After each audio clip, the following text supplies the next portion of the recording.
You're listening to Packers Talk Network. Packers Talk.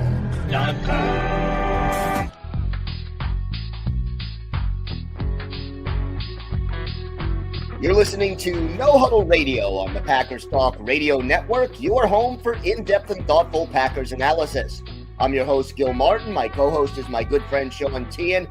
In addition to this show, I write for the PackersPost.com and Cheesehead TV, and Sean was a TV sportscaster in Minnesota. We're here to talk Packers because you're all here for one thing, and that's a love for Green Bay football. Sean, we're in April already. Yep. It is almost draft time. There is a lot going on around the NFL, and we're going to talk about some recent Packers news from this week. But first, how about a word from our sponsor? I can't believe we're 3 weeks away from draft night being here. But quick word from our sponsor, though. Our show is once again sponsored by Wisconsin's own Ticket King for over 30 years. Ticket King has been providing Packers tickets to Packer fans, as well as Bucks, Brewers, and Summerfest tickets. You can find them on the web at theticketking.com or visit their locations in Green Bay and Milwaukee. Remember to support local Wisconsin businesses for those Bucks, Brewers, and Summerfest tickets on theticketking.com. Also, you can watch every episode of No Huddle Radio on Packers Talk Network on YouTube. Click on the bell, turn the notifications on. You can join in the discussion with Gil, myself, chat with us live. Love to see and talk about the comments coming our way. And the Packers seem to be at the center of a lot of commentary this week at the NFL's owners meeting down in Florida, Gil. And the big discussion right now going on this week, even though this happened a few days ago, is the tush push. Should it stay or should it go? The Philadelphia Eagles are so good at running it. The Packers are the team that proposed banning the tush push, even though they're one of the most successful teams at stopping the tush push. But it's an interesting scenario because they're the ones taking all the arrows right now from a lot of critics in general, a lot of other NFL GMs who oppose banning it. And the big question I have, Gil, for you, though, after it sounds like an unofficial vote was had in the owners' meetings this week, and it was a split 16-16 vote. So it's essentially being tabled for May. It could be banned in May. I don't think it will, but the tush push being tabled and the tush push, the Packers proposing this, are the Packers soft, or is this just unnecessary criticism that they're dealing with right now? Could be both. Yeah. Could be both. Look, are the Packers soft? No, I don't think that's really the case. I am not a fan of the tush push. I just find it a little gimmicky, but I guess the old adage in the NFL, if you don't like it, stop it, is sort of the counter argument to that. So we have to see how it plays out. But, to me, if you're talking about player safety, I could definitely see it being a dangerous play as far as injuries are concerned. And B, it's just a gimmick. I'm sure at some point they'll find a way to stop it almost every time. But until then, it works so often, it's ridiculous. So I don't know. Yeah, it's an interesting scenario because I think the Packers, why they propose this, where it's not like they're the only team who's upset with this. Again, there's 15 other teams who don't want this, who want this gone from the game. But I think with Mark Murphy's retirement coming up, I think he essentially did this as a favor to the other owners. A lot of owners who probably said, hey, like, you're stepping down this summer. Can you bring this proposal? Can you be the guy who does this for us? And essentially I think Mark Murphy probably looked at it as a situation where it's like, you know what? This is my last owners meeting. I'll take the fall for this. I will take the blame for this. You know what I mean? Yeah, I could totally see that as being part of the equation. And again, I don't like the tush push necessarily. I mean, it used to be illegal to push a teammate forward when they had the ball, and they kind of banned it because it was illegal to intentionally do it, and they had difficulty figuring out what was intentional and what wasn't. Mm-hmm. So they just said, to heck with it. They're going to all do it anyway. We'll let them do it. I kind of prefer not letting them push. And some people have argued the best solution is to actually enforce the rule the way it was originally written. Mm-hmm. The other thing that I heard, and I heard this today, is that they may revise the proposed change. Yes, I was just until we see what that revision is, Not sure exactly where it's going, but I think there will be a compromise when all is said and done, and there will be a modified tush push that will be allowed, but it can't be exactly the way it is now. And Gil, like you just said, I'm going to go off of that, where I was going to say that ESPN's Kalen Kaler reported that Green Bay plans to rewrite its initial proposal that calls for a 10-yard penalty whenever an offensive player immediately pushes the player who takes the snap. Rewritten proposal, though, will be broader, prohibit all pushing of the runner. Likely we'll know more if this play is banned or not by May. But you mentioned, though, with player safety, that President Mark Murphy said player safety is the driving force behind this proposal, despite there being a lack of proven injury data related to the play. NFL Chief Medical Officer Dr. Alan Sills has also said it's not if, but when a catastrophic injury occurs. And this is where some bad injury is going to happen eventually with this. And the NFL is so darn reactive, and they are never proactive with this stuff, where I think this is Alan Sills saying, hey, we got to get ahead of this before something bad happens. Imagine if Chris Jones from Kansas City breaks his leg on a result of the tush push, or a Myles Garrett or something like that. Some big NFL defensive line stud gets a serious injury because of this tush push. And I think this is more so the NFL the owners, or some of the owners, want to get ahead of it before it gets really bad. I do think the solution is you got to stop aiding the runner. And I think another thing, though, is also don't let offensive linemen have two hands on the ground. It helps prevent offensive offsides, and it's just you got one hand on the ground usually at most on any other play. Why have two hands on the ground? I think maybe that's a solution right there, where offensive linemen can only have one hand on the ground. But who knows if that's a good solution or not? That's just what I'm thinking, and it could help eliminate offensive offsides penalties that we've seen so often when it comes to the tush push.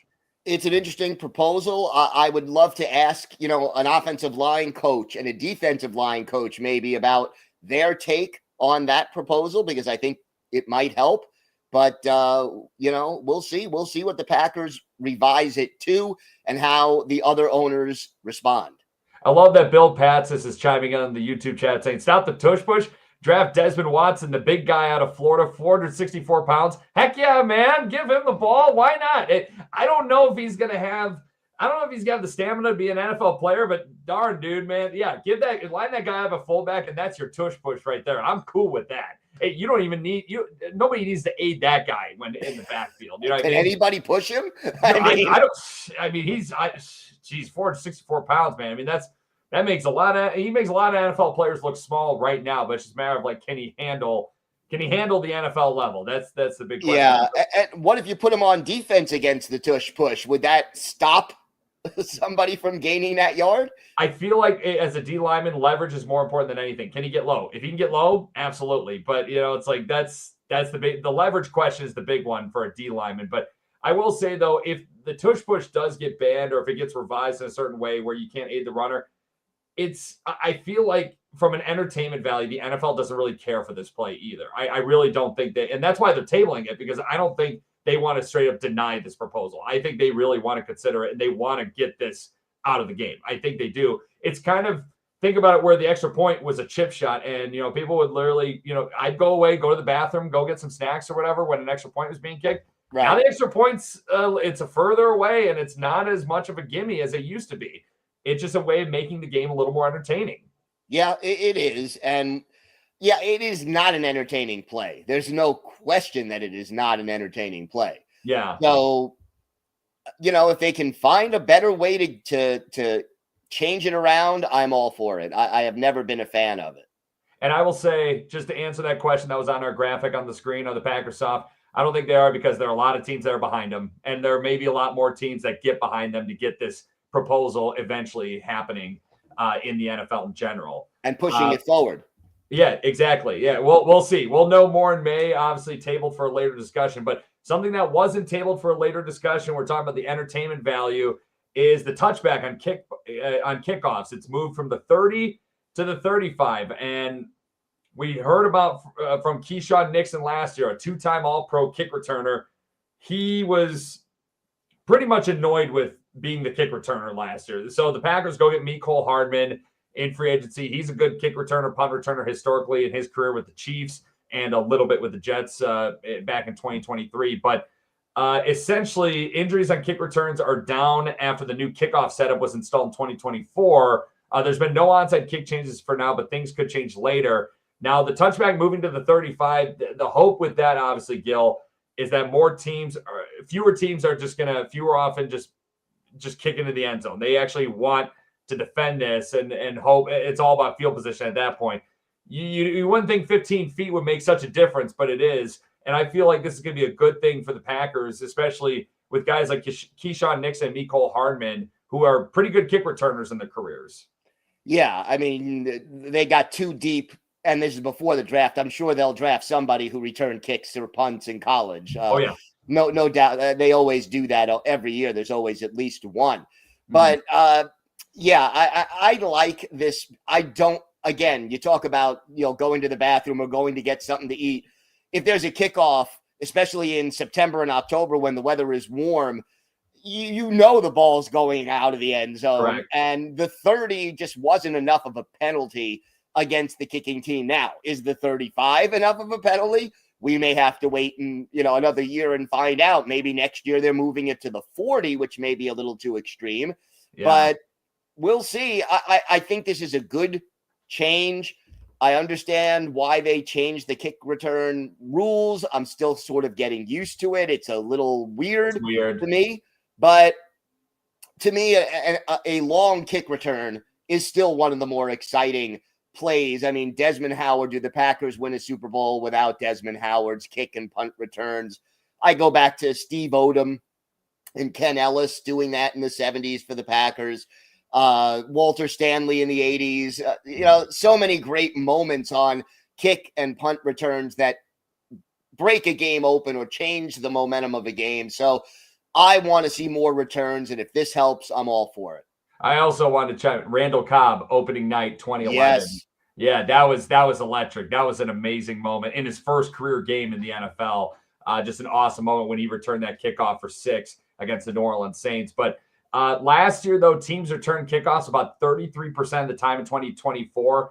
And with this new touchback spot, the NFL is projecting that number could increase to 60, 70%. I think the big thing is if we see more than 50% return rate with the new spot, with the new touchback spot, I think this is here to stay. Because I feel like just with the 40, it's 2 quick plays and you're kind of in chip shot range for a good kicker. For a good NFL kicker, you're in chip shot range. And I don't think the NFL wants to get to the 40, but if they feel like they need to penalize kickers more for just booting it in the end zone on purpose every time, then so be it. But I do think if this doesn't work out, the next step is just moving the kickers back 5 yards. That would be another alternative, yeah. Which would make, I think that makes a ton of sense. I mean, I don't know. It's like I think that makes more sense than maybe moving it from the 30 to the 35. But time will tell. We'll see what's better. Yeah, I mean, some of these kickers could kick it from their own 10 probably and reach the back of the end zone, but we'll see. I like your idea, though.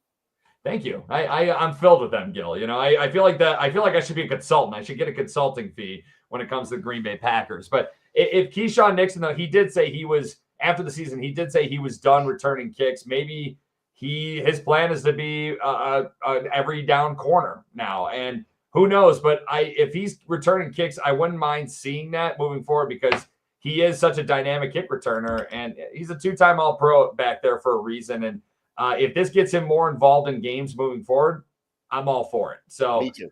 We'll see what happens. And then another hot topic from the NFL owners meetings too, and there are a lot of other rule changes, but expanded replay was added for 2025.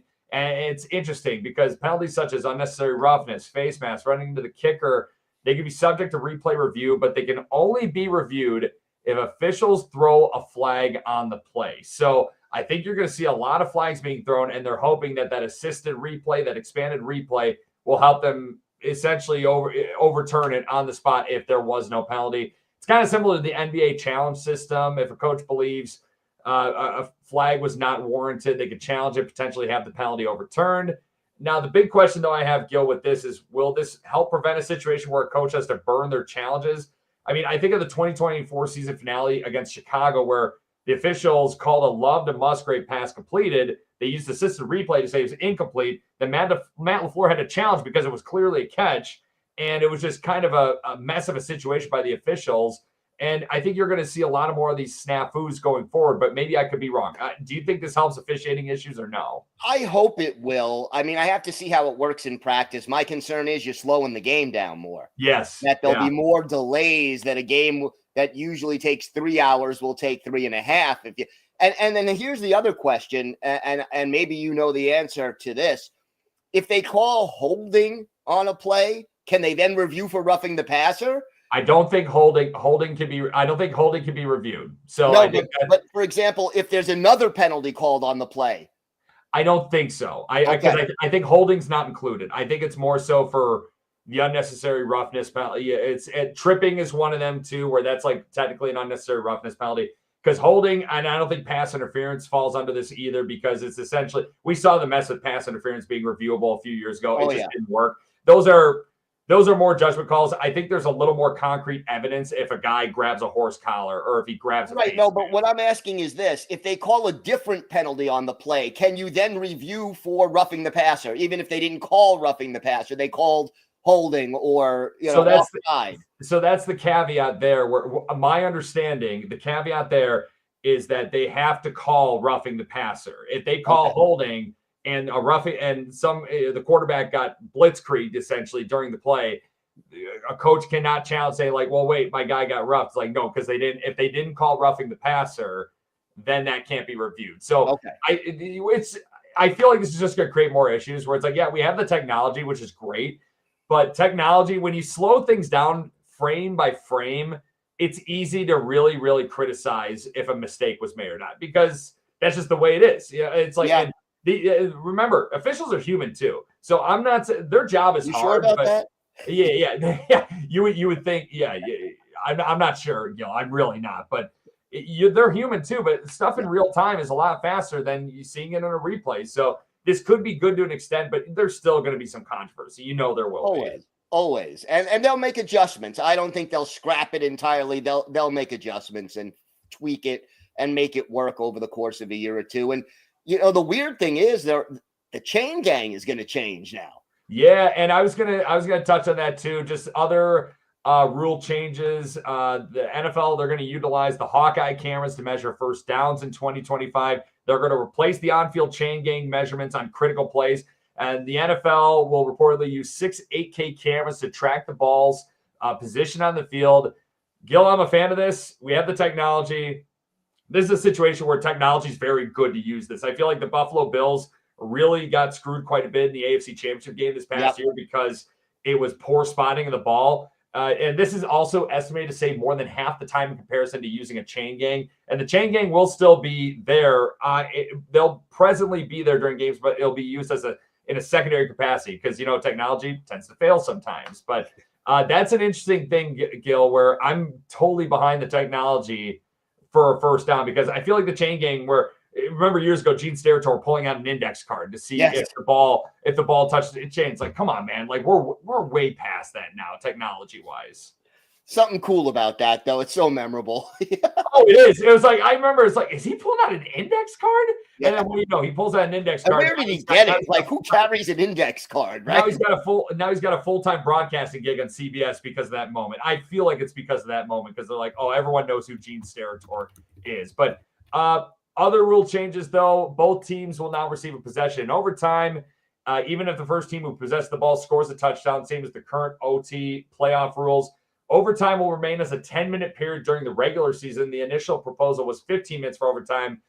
Gil, I think with that, I think that's a mistake. I think we're going to see a lot more ties possibly in 2025 because teams if you're a team like the Packers who love to chew a lot of clock on offense, you may only have 2 total drives in the entire overtime period. So that's going to be an interesting scenario with the new overtime rules in place. I prefer the 15 minutes. I think we're going to get more ties as a result of this rule, and I don't think the NFL wants more ties. But, again, this is something they're going to look at and tweak, and we'll see what happens with it. I still prefer the 15-minute overtime. It just doesn't – it goes by too quickly. It's really one possession for each team, and maybe, if you're lucky, the beginning of a second possession.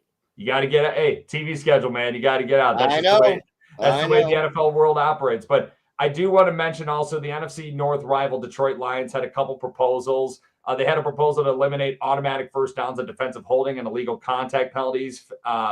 That failed, and that's good because the Lions do that all the time. So I'm actually happy that ruling failed, that proposal failed. They also had the proposal to alter playoff seeding where wildcard teams with better records than teams that won their division would be seeded higher in the postseason. Kind of interesting because the Lions were 15-2 and won the division last year, but they probably see the NFC North being good for a while, so they don't want to get screwed by this in the future. That was tabled, though. So, Gil, that's something where maybe that comes back eventually where it would take away from winning your division, but I don't know. It's like the Green Bay Packers would have had the 5 seed last year in the playoffs if it was for that seeding. I prefer it. I want to reward teams for winning. I mean, winning your division gets you into the playoffs, even if there are wild card teams or non-division winning teams with a better record. You know, you go 9-8 and there's a wild card potential team who's 11-7 or 11-6, but they're not one of the 2 wild cards. You're getting into the playoffs, but I still think the better team should have the better seed. Yeah, that's going to be interesting. And that's definitely something that the NFL owners, the competition committees, obviously thinking it over because they didn't just say, nope, we're not doing it. They're thinking about it. And I think it's worth thinking about, especially, the Lions, they probably know they're going to be a wild card team one of these years because the NFC North looks to be loaded for quite some time. They don't want to get hurt by this. And I kind of understand it.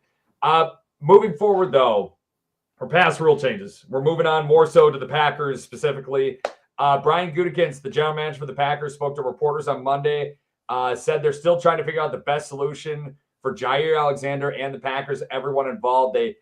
He noted they have invested a lot in Jaire. They want a return on that investment if they do move him. Said there's still a chance he could still be with the Packers in 2025. I do want to bring up also Xavier McKinney shared an Instagram video of he and Jaire working out together. And the big issue with Jaire lately has been where he had the conduct detrimental suspension in 2023. He missed pretty much 11 games last year. He's missed 34 of the last 68 games for the Packers over the past 4 years. He has 2 years remaining on his contract. Packers financially are in a good spot, so they don't need to move him from a business standpoint. But it's a matter of Jaire may just need a new beginning, and the Packers may need a fresh change of stuff. They need to change some stuff up.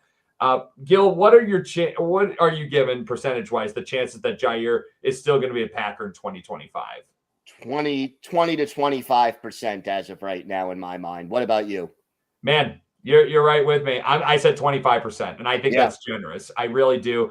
It's a matter of where and we've talked about too. Where it's like the Packers don't need to trade Jaire Alexander. His contract, his team is pretty friendly right now. It's non-guaranteed the last couple of years, and if he comes back, if he's bought in, I'm more than happy having him back. But it's just a matter. That's the big question: is he bought in? Then that's what I'm curious to learn later on. See, that's the first question, and I agree with you. Is he? If he's bought in, you welcome him back. But the second question is, can he stay healthy? And I mean, obviously, you can't answer that in advance, but you don't want to be paying $17 million for a guy who's going to play 4 games. And, the track record is not great. If he buys in, I'm willing. If it was up to me, I'd say, let's give him a one more shot at staying healthy and let's see what he could do. Because let's face it, the Green Bay Packers are better in the secondary with a healthy, happy Jaire Alexander than they are. 1,000,000%. Yeah. I mean, no offense to Carrington Valentine and Keyshawn Nixon, but Jaire is better than they are in coverage, when he's healthy. So let's see. Let's see if he can do it. Let's see if he can do it. I wonder, and we'll probably learn later where if he does get traded, or it could be any day where he goes on a podcast and he just lets loose and he talks about how he's like, oh, the Packers don't want to trade me, or this is going on X, Y, and Z essentially. But with Jaire, I think I'm starting to think that he's bought in with the defensive coaches because he was really thriving in Jeff Hafley's scheme until that injury in Jacksonville happened on that final defensive play of that game back in Week 8 in 2024. But it just seems like he's at odds with the medical staff. It seems like that's where he's really at odds with and a lot of friction with. But Brian Gutekunst also, he seems like a nice guy. He seems like someone you could go have a beer with, Gil. But he's cold and calculated, man. It's like, hey, if you're not playing, you're not we're going to move you. It's like we got to find a better option than someone who's available. Well, look, he has to be cold and calculated. Otherwise, he won't do his job well. So, like it or dislike it, it comes with the territory. But the other thing is this, it is always possible that Brian Gutekunst is saying, oh, yeah, we could still keep Jaire just to try to, jack up the price and make the market for him a little bit better, because other teams will say, hey, they might keep him. We need to make an offer that's a little more enticing for them to move on from him. So a lot of gamesmanship, a lot of, purpose behind these quotes that may not be exactly what they say or seem at first. If Jaire gets traded, Gil, do you see it happening before, during, or after the draft? I think it's either before or during, most likely. Guaranteed, no, but I think if he's still here after the draft is over, the chances of him staying go up a lot. My guess, I'm going on the back end. I would say it's going to be if he gets traded, it'll be during the draft. It'd be day 3 of the draft. Very day possible. 3, and then or after, because I think it's a matter of there are probably teams who are looking to add a corner, and if they don't get the guy they want, I think those are the teams who are going to give a call to Green Bay, be like, hey, we'll give you our 5th rounder coming up in a few minutes for Jaire Alexander. Take it or leave it. Yep. I feel like that's going to be, it's going to be very draft dependent. That's the way I see it. But hey, good on Brian Gutekunst though, for just holding out, where if you think if Jaire does get released, it's bad. It got really toxic in Green Bay. I don't see a release happening. I think they either hold on to him because financially they can afford him, or they will just trade him. I just don't see a release happening. I hope it doesn't happen, because that's the worst case scenario for the Packers. Yeah, for sure. And there's always positional battles going on, obviously, everywhere in the NFL, and especially in Green Bay. Competition is a big key. There's a lot of depth on the roster. And Brian Gutekunst, when he was speaking to the media also earlier this week, he noted that there's going to be a competition at left tackle between 2-year starter Rasheed Walker and 2024 first-round pick Jordan Morgan. And Morgan played a lot of right guard last year, rotated with Sean Ryan before he had a season-ending shoulder injury. But he played left tackle in college at Arizona. Rasheed Walker's coming up on a contract year. The Packers likely want to lock up Zach Tom on the right side and see if Morgan can maybe carry the torch at left tackle at a lower cost, or if maybe paying Rasheed Walker becomes a necessity. What do you make of Brian Gutekunst's comments that there's going to be a battle coming here? Gil, I'll say personally, I actually love this, but I want to hear your thoughts. I welcome a battle. And look, we want to find out where Jordan Morgan fits best. You draft a guy in the first round, more likely you want him to play tackle at some point. Mm-hmm. Guards you usually find in the middle to late rounds. But hey, there are exceptions. I think they want to give him every opportunity to show he can be the left tackle, and then you don't have to pay the big bucks to Rasheed Walker. Even though I am a big Rasheed Walker fan, I'd like to see him rewarded. How many guys who are 7th round picks end up starting the way he started and plays pretty well? Is he an all-pro? No. But is he a solid above average starter with the potential maybe to get even a little bit better?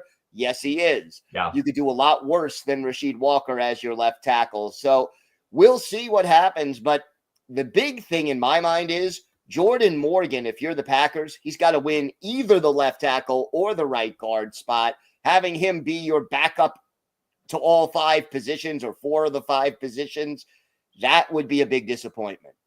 I personally think the Packers want Jordan Morgan to win this job, but I do. Rasheed Walker is a worker, and he is a guy who just grinds. He gets a little bit careless with the penalties and everything like that. That's a big problem. But I'm telling you, though, if Jordan Morgan does win this job, it is very good for the Green Bay Packers to have that depth where you have a guy in Rasheed Walker. If something were to happen to Jordan Morgan or Zach Tom, God forbid, that you know what you have in Rasheed Walker. He is perfectly capable and comfortable playing offensive tackle in the NFL. He is very much a serviceable guy. I think he's going to get a big contract after this upcoming season, barring any significant injury or setback or anything like that. Rasheed Walker, to me, he's, again, like you said, he's not a top 5, maybe not even a top 10 tackle, but I think he's top half of the league. He's definitely he's top 15, right? Yeah, I mean, he's a good player, and not many teams. There are teams who they all want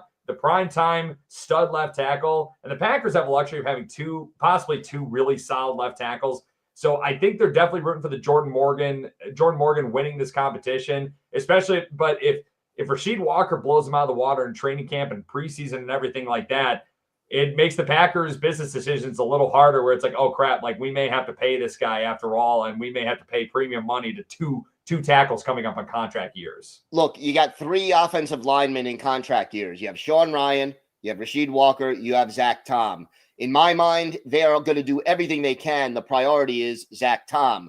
You probably only want to pay one of the other two a big second contract. So you're not going to sign all 3 of them most likely. So who stays and who goes? Is it Rasheed Walker or is it Sean Ryan?